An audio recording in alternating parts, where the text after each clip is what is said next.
89 онд нөгөө залуу уран бүтээлчдийн хурал гэж болсон шүү дээ. Тэгээд 11 сарын 23-нд шиг санах юм би Элбэг Дорж Дарсхбаатар хоёр над дээр ирсэн. Тэгээд Элбэг Дорж би урд нь танина манайд бас удирдах чадны тэр мэрэгжлийн ажлын институтын курст сууж байсан болохоор таньдаг юм л да. Тэгээд тэр хоёр ирээд бид ингээд залуучууд арчсан холбоо байгуулахаар ингэж тохирч байна. Таны санаудыг бас сонсож явна гэдээ ирсэн. Тэгээд дэмжиж гаргаж байсан юм. Тэгээд тэр үед бол ер нь нийгмийн өөрчлөлт маань жаахан хурдан яваасаа дүргсээсэ гэсэн хүсэл бодлол хүмүүрт байсан л да. Тийм болохоор бид дэмжиж байсан. Тэгээд арчсан холбоог анхан байгууллаа гэж над дээр ирж тэгж хэлж байсан үйл дээ. Тэгээд тэр залуу уран бүтээлчдийн хурлын үед л байгуулагдсан байгууллага гэж ойлгож явдаг юм шүү дээ. Тэгээд тэрнээс хойш яг юун дээр 12 сарын 10-нд арчсан холбооны анхны цуглаан боллоо. Тэгээд төр засагчны дэд хүчтэй цочролдог хаасан байсан юм уу? 11 бүтэн сандр байсан. Тэгээд надыг 2 цагт ордон дуудаад тэгээд 3 цагт сандрын зүйлийн орлогч даргаар соёл болон түмний асуудал хариуцсан. Нийгмийн асуудал хариуцсан орлогч даргаар томилж байсан. Таныг 12 сард дуудсан. 12 сарын 11-нд тэр арчсан холбооны цуглааны маргааш нь л та тэр чинь. Тэгээд тэр үед ч бас юм төгшөөртэй болсон байсан.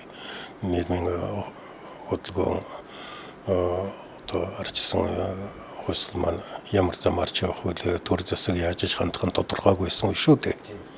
Тэгээд бүтэн сандр 2 цагт ордон датыг дуутахад нь манай гэр бүлийн хүн хүртэл бас яахан санаа зовоод үгүй шууд цаанаас ч бариад аваад явах юм биш байгаа. Даа чи дулаан хувцсамсаад очихгүй юу гэж энэ хүртэл хэлж илүүтний бидний нэтэн болж байсан тэр үед. Гэхдээ тийм болоогүй л дээ.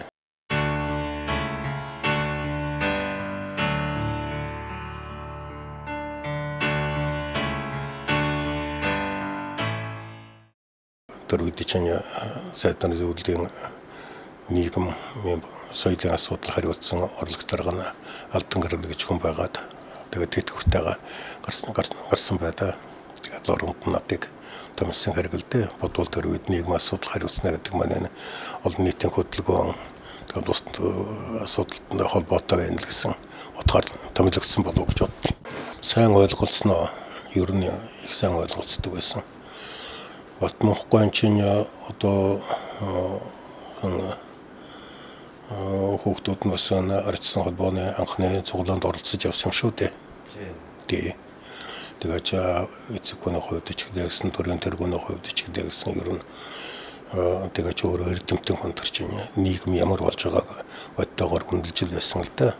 Ер нь Батмохгүйн өөрийн байр суурь бол нийгэм өөрчлөгдөх ёстой гэдэг дээр тэгтээ бус удирдагчдаас тэр үед илүү хол гарч байсны үгтэй зэрэг зөвхөн одоо өөрчлөлт байгуулалт гэдэг нэр томьёогоор нь социалист нийгмийн өөрчлөлт өнгө хуваарьгаа зогсохгүй.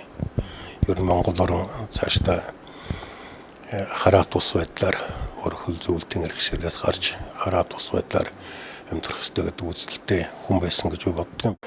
Тэр үед зарим хүмүүс Батмохгой шийдвэргүй байна, зориггүй байна гэд шүмжиддэг байсан. Би шийдвэргүй зориггүйтэй биш. Ер нь үйл явц ямар болох нь вэ гэдгийг харах. Тэгээд нөгөө одоо монголоор бол айргаа эсэж гүйсхийг нь хүлээж байсан байх таа гэж боддог юм. Бас л хойсолт намч гэсэн дотор нэлээд дөргсөн заримдаа бол сөрөг жагсаа цуглаан хийж гэдэг хүмүүс дөрөв дотор байж байсан. Хэрэг сөрөг жагсаа цуглаан хийсэн бол тэгээд нийгмийн цус мөргөлдөөнд л оруулна үсттэй тэр чинь. Харин дээрээс нь бол намын удирдлагаас бол Батмохгой бол нэг шууд хориглож байсан үйл дээ.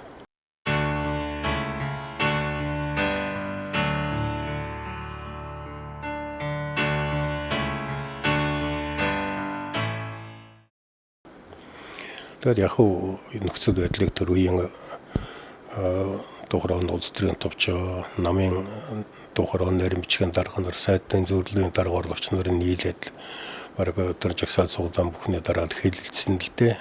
Байдал ямар болж байна, юу болж байна гэдэг. Тэгээд хараад байхад бол тэр үед ер нь тухайн талдаа бол нийлээд өөрийгөө өмгөөлөх, хамгаалах тийм үзэл бодол нэлээд даван гайлчихсан. Тэгэхдээ дээд удирдлаганд бол улс төрийн төвчөн 5 хүнтэй Батмахгүй бол нэлээд өөрөө тийм хүлээсэн тийм байдалтай. За яг уу Содномгой Намсараагаа хоёр бол юугаа дэмждэг, ер нь өөрчлөлтийг дэмждэг. Гэхдээ өөрчлөлт байгуулалт гэдэг нь перестройкын хүрээнд л ер нь социализмын хүрээнд л энийг явж үлдэх юм бодолтой тийм л байр сууриас ханддаг байсан л та. Бусад зарим гишүүдийн хувьд бол нэлээд эргэлздэг ер нь оржсон холбоо гэж болох болохгүй талын юм ярьдаг улсууд гарч ирж байна гэсэн тиймэрхүү байр суурьтай. Заримдаа ингээд